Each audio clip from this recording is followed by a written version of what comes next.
Hey, how's it going, everyone? So today we're going to be going over the 2004 Honda Pilot automatic transmission issue. And this is a part of it. Yeah, you see that? It's red.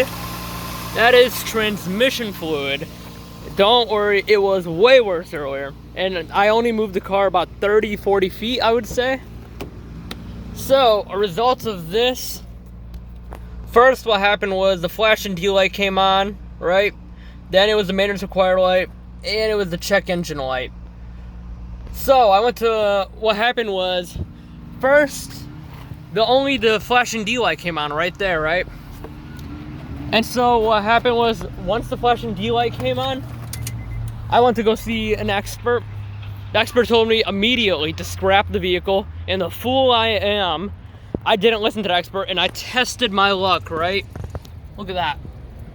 I tested my luck, and so he told me to scrap it as immediately as I can.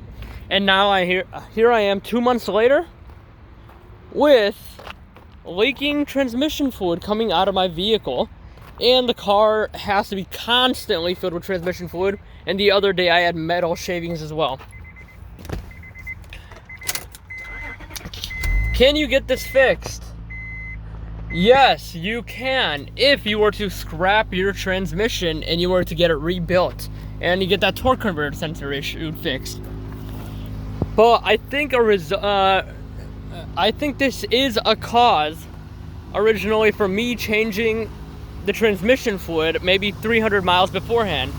They say you should not change transmission fluid, you know, you should not change transmission fluid on older vehicles because you don't know whether the other owner has changed it or not.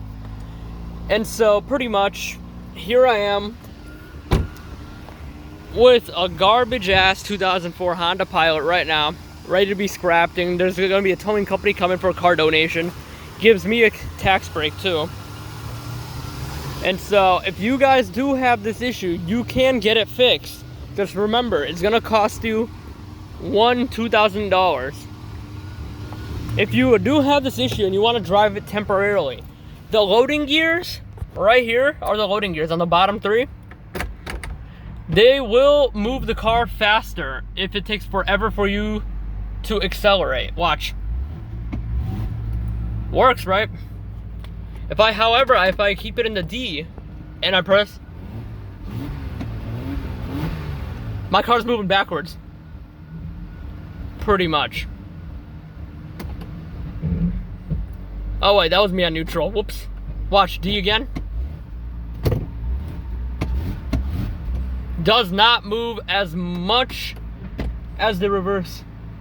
I mean, as the reverse works fine for me, but it doesn't work as good as the D1 or D2 or D3.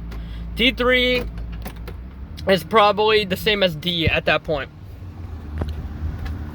So I'm just letting you all know, if you do have this transmission issue,